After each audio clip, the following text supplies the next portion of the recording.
Avis vascular centre మన దేశంలోనే the best varicose vein hospital.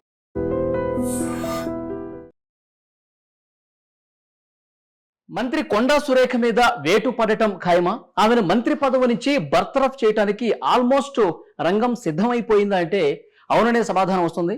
నిన్న పిసిసి చీఫ్ మహేష్ కుమార్ గౌడ్కి క్రమశిక్షణ కమిటీ చైర్మన్ గా ఉన్నటువంటి మల్లు రవి, వైస్ చైర్మన్ శ్యామ్ మోహన్ ఇద్దరూ కలిసి ఎమ్మెల్యే క్వార్టర్స్ లో ఒక నివేదికని ఇచ్చారు. పిసిసి చీఫ్ మహేష్ కుమార్ గౌడ్కి 36 పేజీల నివేదిక సమర్పించారు. ఆ నివేదిక మహేష్ కుమార్ గౌడ్ నుంచి ఢిల్లీ హైకమాండ్ కూడా వెళ్ళినట్టుగా తెలుస్తోంది. ఈ 36 పేజీల నివేదికలో ఏముంది, మంత్రి కొండా సురేఖ గురించి ఏ అంశాలు ప్రస్తావించారు? పిసిసి చీఫ్ మహేష్ కుమార్ గౌడ్ ఒక మాట కూడా అన్నారు, ఆల్మోస్ట్ ఇంకా కాపాడే పరిస్థితి లేదు, నా చేతుల్లో కూడా ఏమి లేదు, నా పరిధి కూడా దాటిపోయిందని చెప్పి మహేష్ కుమార్ గౌడ్ చాలా స్పష్టంగా చెప్పిన పరిస్థితుంది. ఇప్పుడు హైకమాండ్ ఏం చేయబోతుంది? ఏఐసిసి కూడా చాలా సీరియస్ గానే కొండా సురేఖ వ్యవహారం మీద ఉన్నట్టుగా తెలుస్తోంది. ఇక ఆల్మోస్ట్ ఒక నిర్ణయం కూడా వచ్చేసారు, ఇక అమలు చేయటమే ఆలస్యం అన్నట్టుగా పరిస్థితి ఉంది. అయితే ఈ 36 పేజీల్లో ఏముంది, క్రమశిక్షణ కమిటీ ఏ అంశాలని పొందుపరిచింది అంటే ఒక ఇన్ఫర్మేషన్ వస్తున్నది ఏంటంటే చాలా బలమైనటువంటి సమాచారం అందులో ఉంది. కొండా సురేఖ మంత్రి అయిన దగ్గర నుంచి ఇప్పటి వరకు ఎలాంటి వివాదాస్పద వ్యాఖ్యలు చేశారు, ఎలాంటి పరిస్థితులు ఉన్నాయి, ఎవరిని ఎలా కాపాడుతూ ఉన్నారు, వీటన్నింటికి సంబంధించి ఆధారాలతో సహా, ఆధారాలంటే గత కొన్ని రోజులుగా ఉన్నటువంటి పేపర్ క్లిప్పింగ్స్, టీవీలో వచ్చినటువంటి వీడియోలు, ఆమె మీద నమోదైనటువంటి కేసులు, ఇవన్నీ కూడా ఆధారాలతో సహా ఆ 36 పేజీల నివేదికలో పొందుపరిచి పిసిసి చీఫ్కి అందించినటువంటి పరిస్థితుంది. ముఖ్యంగా 3 విషయాల్ని ఈ నివేదికలో చాలా స్పష్టంగా పొందుపరిచారు. మొదటిది ఓఎస్డి సుమంత్ వ్యవహారం. ఓఎస్డిగా ఉన్నాడు, ఓఎస్డిగా పనిచేశాడు మంత్రి కొండా సురేఖ దగ్గర. అయితే వ్యాపారులను బెదిరించడం, ఉమ్మడి వరంగల్ జిల్లా వ్యాప్తంగా చాలా మంది వ్యాపారులను బెదిరించడం, హరికృష్ణ అనే వ్యక్తి మీద తీవ్రంగా దాడి చేయటం, దాని మీద కేసు నమోదవటం, చాలా మంది భూ కబ్జాలు ఎవరైతే చేస్తారో, అదేవిధంగా అక్కడ వ్యాపారస్తులు ఎవరైతే ఉన్నారో వాళ్ళని బ్లాక్మెయిల్ చేసి బెదిరించి లక్షలాది రూపాయలు, కోట్లాది రూపాయలు దండుకున్నారన్నట్టుగా ఉంది. ఈ మొత్తం వ్యవహారానికి సంబంధించి సుమంత్ వెనకాల ఉండి నడిపించింది మంత్రి సురేఖే. ఎన్నోసార్లు నచ్చజెప్పినా, ఎన్నోసార్లు ఇది కరెక్ట్ కాదు, పార్టీకి బ్యాడ్ నేమ్ వస్తుందని చెప్పినా ఏమాత్రం వినిపించకుండా ఇంకా సుమంత్ మీద కేసు నమోదైతే ఆయన్ని ఇంకా కాపాడే ప్రయత్నం చేస్తోంది సురేఖ. ఇది ప్రస్తుతం జరుగుతున్నటువంటి చర్చ. పోలీసులు వెతుకుతున్నారు సుమంత్ కోసం, కానీ సుమంత్ ఎక్కడా కనిపించట్లేదు.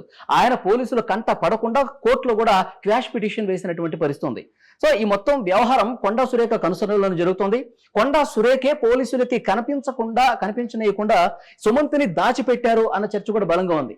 సో పోలీసులు డైరెక్ట్ గా మంత్రి కొండా సురేఖ దగ్గరికి వెళ్లి సుమంత్ వ్యవహారాన్ని ప్రశ్నించే పరిస్థితి లేదు. కొండా సురేఖ ఇంట్లోనే సుమంత్ ఉన్నాడని చెప్పి చర్చ ఒకవైపు బలంగా జరుగుతుంది. ఇంటికి వెళ్ళి సోదాలు చేయలేనటువంటి పరిస్థితి, ఎందుకంటే మంత్రి కాబట్టి. సో ఈ వ్యవహారం అంతా ఉంది కాబట్టి దీని వెనకాల కొండా సురేఖ ఉన్నారని చెప్పి చాలా మంది ఫిర్యాదు చేశారు. ఎవరైతే బెదిరింపులకు గురయ్యారో, బాధితులు ఎవరైతే ఉన్నారో వాళ్ళందరూ కూడా ముఖ్యమంత్రికి కంప్లైంట్ చేయడం, పిసిసి చీఫ్ కి కంప్లైంట్ చేయడం, కొంతమంది అయితే హైకమాండ్ దగ్గర కూడా తమ గోడు వేళబోసుకున్నటువంటి పరిస్థితి. సో ఇవన్నీ ఆధారాలతో సహా ఆ నివేదికలో పొందుపరిచినట్టుగా కనిపిస్తుంది. ఒకటి సుమంత్ వ్యవహారం. ఇక రెండోది కొండా సురేఖ కూతురు కొండా సుష్మితా పటేల్ చేసినటువంటి వివాదాస్పదమైనటువంటి వ్యాఖ్యలు. ముఖ్యమంత్రి రేవంత్ రెడ్డిని ఉద్దేశించి, అసలు ఈ మధ్య కాలంలో ఎవరూ కూడా ముఖ్యమంత్రి రేవంత్ రెడ్డిని ఇంత తీవ్రమైనటువంటి పదజాలంతో తిట్టినటువంటి పరిస్థితి లేదు.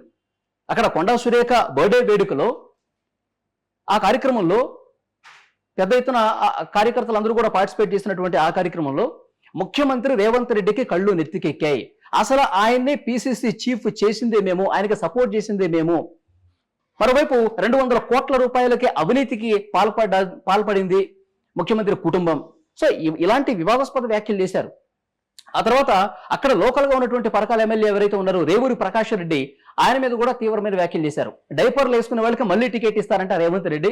ఒకవైపు 21 సంవత్సరాలు ఉన్న వాళ్ళు చట్టసభల్లో ఉండాలని చెప్తూ, మరోవైపు వృద్ధులకు ఏ విధంగా అవకాశం కల్పిస్తాడు, టికెట్ ఏ విధంగా అనౌన్స్ చేసేస్తాడు అంటే హైకమాండ్ ప్రమేయం ఉండదా టికెట్లు ఇచ్చే దాంట్లో అని చెప్పి అటు రేవూరి ప్రకాష్ రెడ్డిని, ముఖ్యమంత్రి రేవంత్ రెడ్డిని తీవ్రంగా వ్యాఖ్యలు చేయటం. అయితే దీని మీద వివరణ కోరినప్పుడు, షోకాసు నోటీసు ఇచ్చినప్పుడు నా కూతురు చేసినటువంటి వ్యాఖ్యలతో నాకేం సంబంధం, కనీసం కూతురు చేసిన వ్యాఖ్యల్ని ఖండించకపోవటం, ఇంకా సమర్థించే విధంగా మాట్లాడటం, మరోవైపు ఒక లేఖను రాయటం, ఎవరైతే నా గురించి వ్యతిరేకంగా మాట్లాడుతున్నారో దీని వెనకాల ఒక అదృశ్య హస్తం ఉంది, నన్ను బ్యాడ్ చేసే ప్రయత్నం కాంగ్రెస్ పార్టీలో ఉన్న వాళ్ళు చేస్తున్నారని చెప్పి ఒక కౌంటర్ లేఖ రాయటం. సో ఇది కూడా తీవ్రంగా వివాదాస్పదమైనటువంటి పరిస్థితి ఉంది. ఇది కూడా లేఖలో చాలా స్పష్టంగా ఆధారాలతో సహా క్రమశిక్షణ committee chairman Mallu Ravi PCC chief కి అందజేసినటువంటి పరిస్థితి ఉంది. ఇక మూడో విషయం, గతంలో కూడా చాలా సందర్భాల్లో కొండా సురేఖ వివాదాస్పద వ్యాఖ్యల గురించి ఒకసారి మాట్లాడితే, కేటీఆర్ ని విమర్శించే దాంట్లో భాగంగా హీరోయిన్ సమంత పేరుని తీసుకురావటం, తర్వాత అది ఎంత వివాదాస్పదమైందో మనకు తెలుసు. ఒక హీరోయిన్ ని ఇన్వాల్వ్ చేసి అసభ్యంగా దూషించినటువంటి వ్యవహారానికి సంబంధించి ఆ తర్వాత చాలా రోజులకి ఆమె బహిరంగంగా క్షమాపణ కోరారు. నేను చేసినటువంటి వ్యాఖ్యలను ఉపసంహరించుకున్నా అని చెప్పారు. కానీ అప్పటికే జరగాల్సిన నష్టం జరిగినటువంటి పరిస్థితి. తర్వాత పొంగులేటి శ్రీనివాసరెడ్డిని ఉద్దేశించి మంత్రులు చాలా మంది ఫైళ్లు కదిలించాలంటే డబ్బులు ఇవ్వాల్సిందే అని చెప్పి మాట్లాడటం, ఇవన్నీ కూడా పార్టీలో ఉంటూ ఒక సీనియర్ మంత్రి హోదాలో ఉండి కూడా పార్టీని తీవ్రస్థాయిలో నష్టపరిచే విధంగా ఇలాంటి వ్యాఖ్యలు చేయడం అనేది ఇది చెడు సంకేతాలను పంపిస్తుంది. ప్రజల్లో ఇంకా చులకన తీసుకొచ్చే ప్రయత్నం కనిపిస్తుంది. ఇలాంటి వాళ్ళ మీద చర్యలు తీసుకోకపోతే భవిష్యత్తులో ఇంకా వీళ్ళ సంఖ్య ఇంకా ఎక్కువ పెరుగుతుంది, పార్టీ పలచన అయిపోతుంది. ముఖ్యమంత్రి హోదా కూడా ఎక్కడ గౌరవం ఇవ్వకుండా ఈ విధంగా కించపరిస్తే ప్రజల్లో మళ్ళీ మనం వెళ్ళి ప్రజల దగ్గర ఓట్లు అడిగే పరిస్థితి ఉండదు. కాబట్టి దీనికి ఎండ్ కార్డ్ ఇక్కడ వేయాలి, మంత్రి కొండా సురేఖ మీద చర్యలు తీసుకోవాల్సిందని చెప్పి చాలా స్పష్టంగా ఆ 36 పేజీల నివేదికలో పొందుపరిచినటువంటి పరిస్థితి.